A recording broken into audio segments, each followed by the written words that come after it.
Welcome back to 360 Sports. Sadly, we are talking about the World Baseball Classic today and USA's failures. I'm joined by Fernando, Adam, Chase. I'm Peyton. Let's get right into it.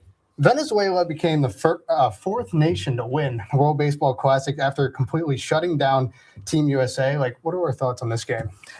Overall, I thought this game was boring. I mean, the offenses were not good. And I honestly think Venezuela should have put this game out of hand before the eighth inning because I honestly think Nolan McLean really didn't play well. Honestly, the USA was bad. Harper's home run was incredible. And the USA should have won, but I mean, we all know what happened with Whitlock. And we're going to rant a lot about the USA, but honestly, I was just very disappointed in the USA. Yeah, same here. I mean, 3 hits for the USA team, that's just unacceptable. You should have a lot more than that in the championship game. Judge, we're going to talk about him. Didn't show up. Kyle Schwarber did not show up last night. Bryce Harper obviously did. Nolan McLean, I thought, was fine. Could have done a lot better, though. Venezuela-wise, I didn't think they were amazing, but they did what they needed to do. Obviously, Wilyer Abreu take a bow. Big home run last night. Eugenio Suarez with the game-winning double. It was still a great tournament, kind of a boring championship game, but yeah, good for Venezuela. USA, you should have done a lot more. Yeah, from the American viewership standpoint, it was definitely a disappointing result. But looking at Venezuela, it is cool to see a nation capture their first championship in this tournament. As you mentioned, it's the fourth different nation to capture one, so that was cool to see. And they really deserved it more. It looked like they were playing with a lot more heart than the U.S. was, in my opinion. And I think they were just a fun team the whole tournament. And I kind of wanted to give some shout-outs, especially to their starting pitcher, Eduardo Rodriguez. He had a 5.02 ERA in his previous 2 seasons, so everyone was kind of doubting him. We were expecting hitters like Aaron Judge and whatnot to kind of light him up, but he pitched 4.5 innings. He pitched 4.5 innings, didn't give up a single run, and only allowed 1 hit. So that's pretty impressive. And when you have a pitcher that can go out and do that, kind of boosts your whole team's confidence. Absolutely. Yeah, Adam, you said about the 3 hits. I mean, I had to look at the box score before the show to make sure what I saw last night was real. They had 3 hits, 10 strikeouts. Listen, Aaron Judge, you're probably one of my favorite baseball players to ever play baseball. 3 Ks in one of the biggest games of your life. That's just, I don't know. It's not a great performance. The USA lineup as a whole had 10 Ks. So it was not good at all. But I will give credit to Venezuela. They came in this whole tournament with a fire. They just seemed like, I don't know, they just seemed like they wanted it more. There was a lot of energy in that team. Wilyer Abreu, the unsung hero for this team, hit that 3-run homer against Japan. And then he got it going with another home run against USA. And then, of course, you mentioned Suarez with that bases clearing double. It was just, I don't know. They just wanted it more. It was a horrible performance. And I don't know, just not good at all. Yeah, as much as we're talking how disappointing the USA was, you do have to give credit to Venezuela. They really wanted it a lot. You can tell based on the expression of the players, how they celebrate after the game. You can tell it meant a lot to Venezuela to win this. Definitely. Mm-hmm. And I know a lot of people are kind of bashing Aaron Judge in particular, but that's just because he's a 3-time MVP, 7-time All-Star. He's one of the few faces of the league, and when you have that high expectations, people are going to expect you to deliver in those big moments. But he wasn't the only player, obviously, last night that didn't show up. I think the only player that really showed up was Bryce Harper with that huge home run. But other than that, just pretty disappointing. But the thing about Aaron Judge is it wasn't just last night. It was the entire knockout stage. He was 2 for 11. He had 6 strikeouts. That's bad for a guy like Aaron Judge. This also happened with him with the Yankees in the playoffs. It's been a theme with him. You just can't trust him in the big moments anymore. Yeah, right. Going from players to not stepping up. Let's go to a manager that, let's just be honest, he made some very, very bad decisions during this whole tournament. Do we think that Mark DeRosa, the criticism is I don't know, deserved or what? Yes. Yeah. Yes. 100%. 1,000%. How do you not know what the stakes are for your team? Going back to pool play, when they were going into that game against Italy, our ticket's already punched. How are you not aware of your situation to where you know that's still a must-win game for your team? Luckily, Italy ended up helping them out after beating them and getting the U.S. to the next round. But even then, we look at the lineup constructions throughout this tournament. When players were struggling, he didn't really change the order a whole lot. I feel like the top of the order, that being Bobby Witt, Bryce Harper, Aaron Judge, Kyle Schwarber, was kind of the same. We talked about Gunnar Henderson, not playing Gunnar Henderson in the final when he was playing so well. You still put Alex Bregman in there, who just was not showing up in this tournament. I don't get it. He's a TV host. He's not a manager. He has no managing experience. He just shouldn't be brought back next tournament. I couldn't agree more. I mean, also, you can tell in the bullpen decisions he made were so confusing. Like I don't understand why you don't put David Bednar out. This guy showed against Canada, against the Dominican Republic, that he has nerves of steel. He got out of jams against the Dominican Republic, against Canada. Like he was the best player on that bullpen, and yet in the biggest game of the USA, he wasn't in. I don't understand it. And then also like, I just don't, like you said, the Italy game, like, how do you not know the stakes going into that game? And you say in public TV that we're going to try to win, but we already clinched. Like, how do you not like know that? Also, and like we said, like the team didn't feel like they had a lot of fire passion to win this, and that falls all on the manager. Yeah, I couldn't agree more with you guys. I think his bullpen decisions in particular is what people like to point out. But as for, you mentioned Gunnar Henderson, I don't know what more he can do as a player for him to earn a starting role in this championship game. He went 6-14 in the tournament with 2 home runs. I'm not sure what else he had to do. I don't know if he had to do a couple backflips before and hit a grand slam, because he still probably wouldn't have gotten the bump. So I just don't get it. I'm extremely disappointed. I'm sure he is too. Because he did eventually get in the 9th inning, but you gotta give him a full game. And it's not just him; it's the relievers that he put in. Just his whole game plan didn't make a lot of sense. Yeah, and another player we forgot to mention, PCA. He wasn't in the starting lineup. From this tournament, there were 2 players on Team USA to knock out a single hit in this tournament. Can you guys name them? I saw the tweet earlier. Cal Raleigh and Byron Buxton. Yeah. Byron Buxton, he's a phenomenal player, of course, but PCA, the way that he was playing this tournament, I mean, he was on fire. Against Italy, we made mistakes. Yeah. PCA comes in, he has a 3-run home run. Yeah. Like, it's just like there are so many miscues. Of course, we started Will Smith, but it's just like in the lineup construction, kept the same. Harper was struggling. I know he had a chance to be the hero yesterday, but it was just so many miscues going back to the relievers. I personally think we should have started or had Mason Miller come in the 9th, or if not Bednar.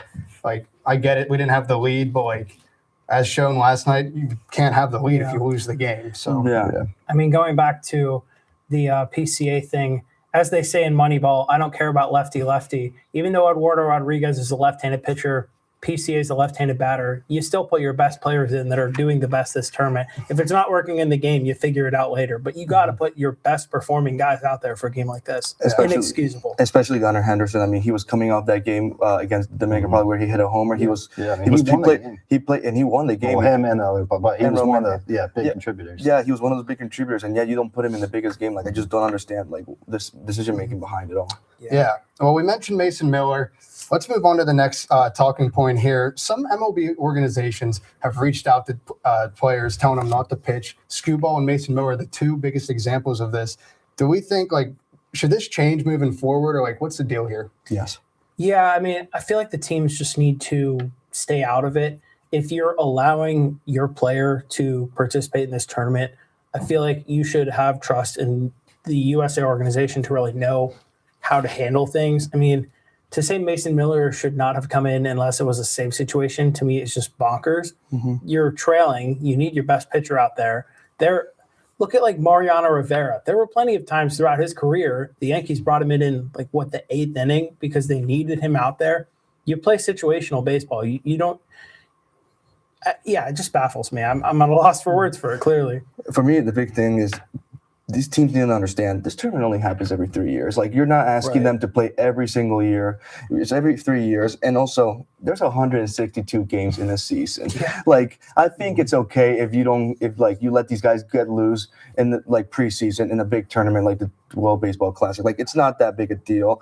And honestly, you think about it, these players are getting ready for the season in a better way than the spring training. So in fact, this actually helps them get ready for the season. But yeah, I don't understand why MLB teams don't let them get loose. I understand there's worries, but at the end of the day, you're representing your country. You're trying to go win the World Cup of baseball. So I don't understand why there has to be limits. If you don't pitch Mason Miller on a random Tuesday night in May because he has pitched 4 nights in a row, I completely understand that. You're not pitching him in the World Baseball Classic championship that happens every 3 years. That's what I don't get.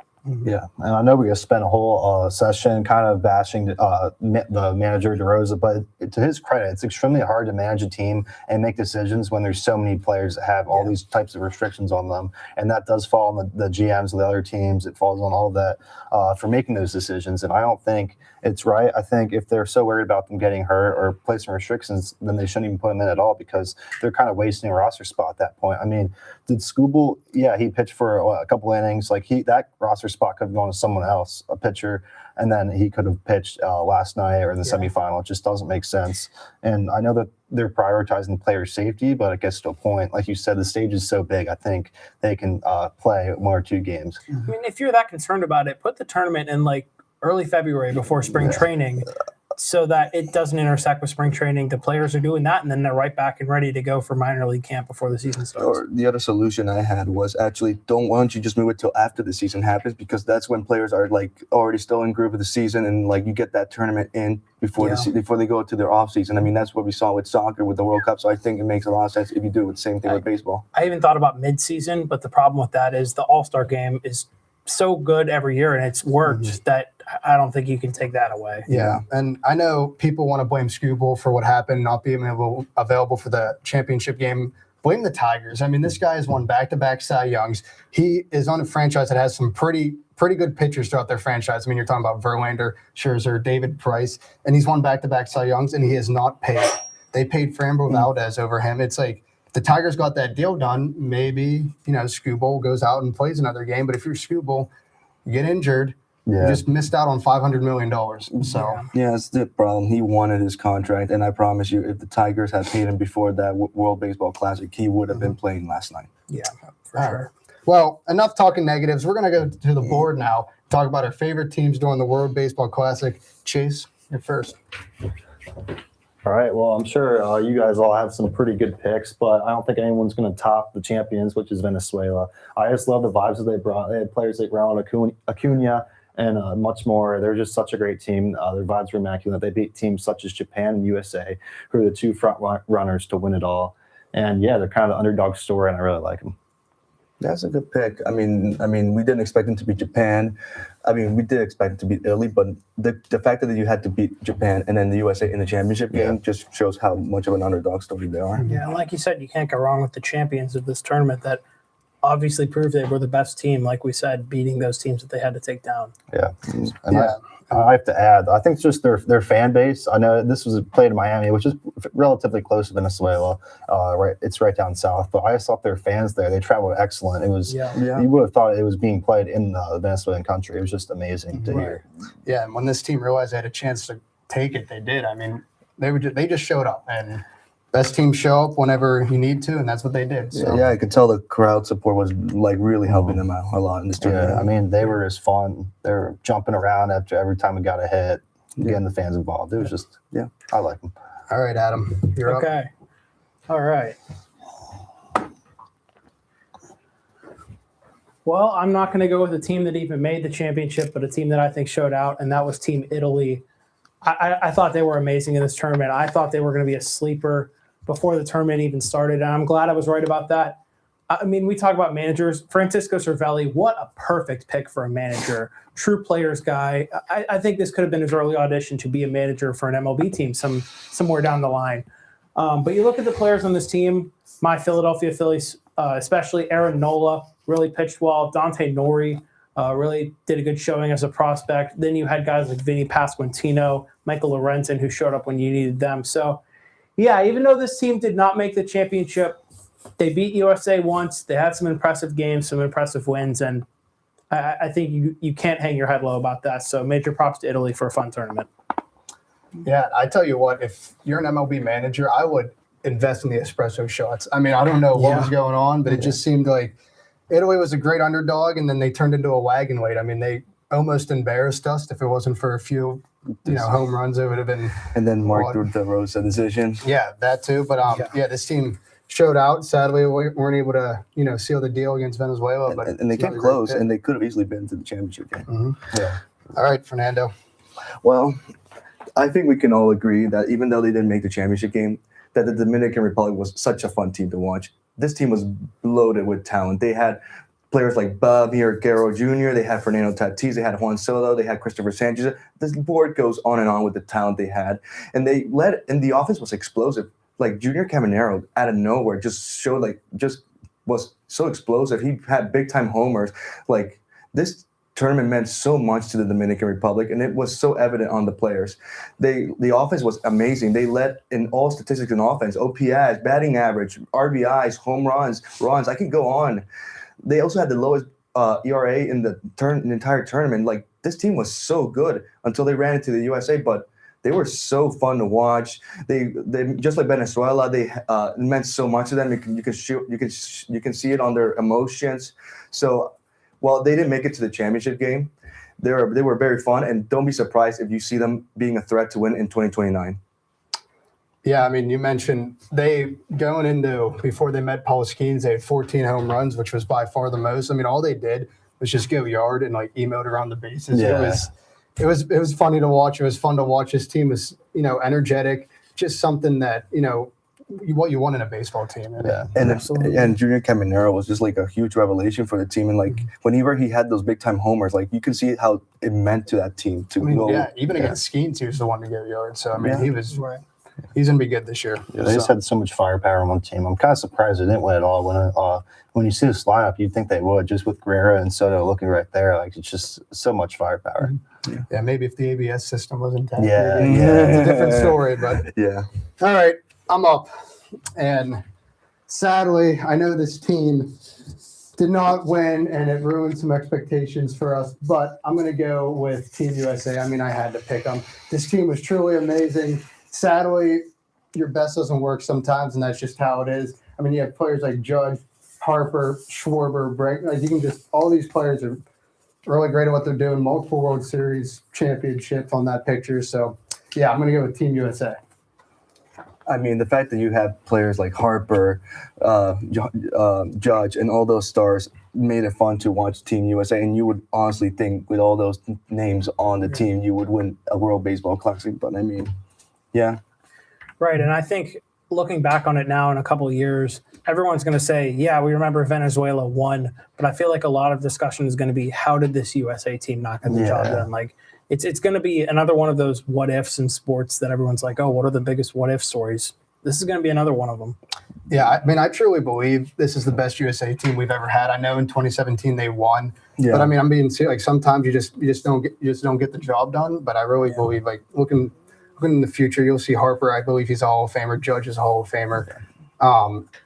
Multiple other. I mean, Skeens, the way his career's going. I mean, this team is just loaded. But Kyle Schwarber, I can see being on. Kyle Schwarber, yeah. Hopefully he gets some. So, all right, moving on. Let's go back to talking about some USA problems now. I mean, we just mentioned Venezuela, Dominican, Italy. They were all energetic, and it just seemed like USA was just out there just playing baseball. And like, what problem is this? And like, can it be solved, or will it be solved, or what? Yeah, I think that is the main thing. I saw somebody describe this, and I think it couldn't have been done a better way. USA basically had the personality of a wet paper towel. Like nobody enjoying themselves. They were just there strictly to play baseball and to win baseball games. There was no great clubhouse vibes. I mean, and that also helps with a better manager. But these guys, they just need to relax and enjoy themselves. I mean, you're playing in the World Baseball Classic here. Yeah. It can't just be about, oh, we have to win this game. This is the pressure. Like, yeah. I'm not sure why. Like, they have all the talent in the world, so obviously they have high expectations. I'm not sure what they need. I don't know if they need incentives to play, but honestly, they're making hundreds of millions of dollars. They shouldn't need an incentive to play 6 baseball games represent your country. I think it's kind of ridiculous. How kind of boring and bland they were in the dugout. I mean, they had some moments where they were fun, but they definitely didn't. Their energy level definitely didn't match some of the other countries. And you're right, it didn't mean a lot to them. I don't know how they can fix it. To be honest, incentives would be the best idea, but obviously, I don't think they need incentives. I think they make enough as it is. I mean, think of the 3 players that performed for Team USA: PCA, Roman Anthony, Paul Skeens. These players just got in the league, 2, 3. Like Roman Anthony's a rookie, Paul Skeens 2 years, PCA 2 years. Yeah. I mean, they had the most energy. They showed up, and they wanted to be there. Everybody else, it just seemed like. I mean, of course they wanted to be there, but it just seemed like they didn't want to show up. They just thought people would roll over. I don't know. You look at the veterans like Bryce Harper. I mean, great player, but he's been around so long compared to these young guys where you think the vibe is kind of like, oh, it's another thing I have to do to play more baseball. But I mean, you got to have more fun than that. For me, it starts with the manager. Like you have to find a new manager, a new voice in that clubhouse, because it was obvious that this team wasn't having fun. Like there wasn't good vibes. And then also like, for me, like you can't have another Tarek Skubal situation again. Like you have to bring in guys who are willing to like play till the end of the tournament and are willing to show that they're willing to play with fire and passion for your country. Yeah. And like, for example, like I read, for example, Venezuela begged MLB teams to let them play players in the tournament, and the USA didn't do that. And that's why the USA isn't the champion and Venezuela is, because they meant more to them than it did to the USA. And I'm happy you mentioned that. I don't know if this is like a DeRosa problem or what, but I saw a tweet the other day, like pitchers that declined Team USA, Crochet, Hunter Brown, Max Fried, Brian Will. I mean, these are the best pitchers in baseball. And the fact that you cannot get them on playing for the biggest stage of their lives, maybe, it's kind of insane. So, and also for me, like the thing is, the USA, like you said it yourself. The guys like Paul Skeens, PCA, like those young guys actually showed up, played with fire. Maybe you have to like build a team in 2029 that's built around youngsters, because they're the ones who are playing with more fire and passion than the old guys like Aaron Judge did. So maybe if you really do want that World Baseball Classic, you might have to go to the farm and play young guys. Yeah. All right, we're going to move on. So in order to make the World Baseball Classic in the first place, you have to win the regional tournaments. There was only one team last year that didn't, or last World Baseball Classic that didn't win the regional tournaments. But we're going to look forward to see if we would like more countries, more nations playing. What nations do you guys have? Well, I looked at teams from this year, and I know Brazil is going to have to requalify. I liked what I saw from them in that one game against Team USA, and I know it's going to sound crazy because I believe they lost like 15-5. That team had two 17-year-old pitchers on that team, and I mean, guys don't have that much experience. If you can just get more talent in Brazil, or at least let those guys get some more experience, maybe in a couple of years from now, like they'll be more of a threat in the 2029 tournament. But yeah, I mean, it's hard to think of other nations that could represent. I had to dig a little deep into this, but like a country I thought to myself that I would like to see in the World Baseball Classic was Spain. I saw that they were the European champions 3 years ago, and they came short of qualifying because they lost to Chinese Taipei. So I mean, and they've been to the World Baseball Classic. The last time they did it was 2013, and I mean, baseball, as you saw, baseball is growing in this world. It's growing in countries like Brazil. I could go China. I mean, a lot of countries baseball is growing, and I do think Spain could be one of those countries, and they could have good talent in the future. Yeah, as you mentioned, baseball is definitely spreading, like definitely to the Eastern Hemisphere. And one country that I picked out is India. Just the sheer population size of India, there's so many young prospects they could use. Obviously, baseball isn't the biggest sport around there. They're into like sports like cricket and whatnot, but I think the talent's there. And if they could get a roster together, I think that'd be exciting. I'm not saying they would win a game. They'd probably pan out like Brazil did this year. But I think it'd definitely be entertaining. And I think as the years go on, we could see them grow. Yeah, I'm going to be honest. This one's kind of tough. Although the team that was in 2023 that did not make it this year was China. Maybe, give them, I know, like just give them a second chance. Maybe I saw one article and it was one of the nations was Ireland. I feel like that'd be fun. I mean, if Italy has the espresso shots, maybe every time you hit a home run, you get like a bag of French fries or something. I don't know. That'd be fun. So yeah, this one was tough. So I'm gonna go Ireland. Why not? Yeah, have a new team, new face. Yeah, let's try a new country. All right. Moving on to our last segment, we're going to try our best to predict Team USA for the 2030 World Baseball Classic. So is there any names that you guys want to? Say obviously Paul Skeens, we'd probably be the ace of that team, considering just how young he is and all the prop he's already put out. I mean, Tarek Skubal already said he wants to come back. So I'd have to think Skubal will be on that team. I'd like to see some pitchers that weren't here this time be there next time. Like Garrett Crochet declined it. I'd like to see him there. Max Fried, I'd maybe like to see him. Joe Ryan almost was on the squad this year. I'd maybe like to see him on the new squad a couple years from now. For me, one player we'll definitely see back is Bobby Witt Jr. He was really good offensively and defensively, and he's very young. He's going to get better by 2029. We're going to see, like I said, we're going to see a lot of young guys like Roman Anthony back on this team. And we can see guys like who are still maybe, like I said, in the farm system or like very young in this team, on USA's team in 2029, like Connor Griffin. Like there's a lot of players who are in farm systems in the USA who have great potential by 2029, and we can see them playing in the World Baseball Classic in 2029. Absolutely. For me, the one thing is I don't think Aaron Judge should be back on this team in 2029. But at the end of the day, you do need veteran presence on a team with a young team, and I do think I could see him back if he's willing to play as a DH. I think Judge should be back, like you said, if he's willing to be a DH. And if he's still winning MVPs at this time, years from now, then it's valid to bring him back. But I'm not sure he's going to be the team captain in 2029. I'm not really sure he'll be as good then as he is now, but I could be wrong, of course. Yeah, Yeah. I definitely agree with that point. Yeah. You just never know. 3 years from now, injuries can happen, so much more. You could retire for all we know. So I definitely think they'll bring him back, but he's not going to be the headliner of the team. I'm going in the direction of more younger guys like Kyle Manzardo or possibly even Jackson Holiday for the Orioles. Really promising young prospect. He's still only about 22 years old. Yeah. So just the younger guys, I think you guys definitely hit that spot on. A lot younger roster. Yeah, I know it's tough to forecast the future, and I know Judge struggled in this World Baseball Classic. I feel like if he's willing to go DH, you should try and bring him back. I mean, he's probably one of the best hitters of our generation. Some other names, Roman Anthony, of course, that'd be great to see him back. Paul Skeens, Connor Griffin. I know Pirates fans might be excited to hear that because they haven't had much to cheer for over the last, 30 years, basically. Yeah. Another person that nobody mentioned, James Wood. I kind of want to see, like, Yeah, that's a good point. Yeah, I think That's a James good Wood was one. really good for the Nationals last year. For me, the thing was he started well, and then he just like went down the face of earth toward the end of the season. But he was really good for most of the MLB season, so I could see him being on this team next in 2029. Speaking of the Nationals, if Dylan Cruz really breaks out, I mean, that's Paul Skeens' teammate from LSU. He was the pick right behind Paul Skeens in that draft. I feel like everybody forgets about him, but if he really breaks through in the next couple of years, we could definitely see him on the team. yeah, and then I like that. I think, Chase, you're going to appreciate this one, Jackson Holiday. Yeah. Hopefully he can come back. Hopefully him and, Gunnar Henderson might be able to man the little middle infield of that team.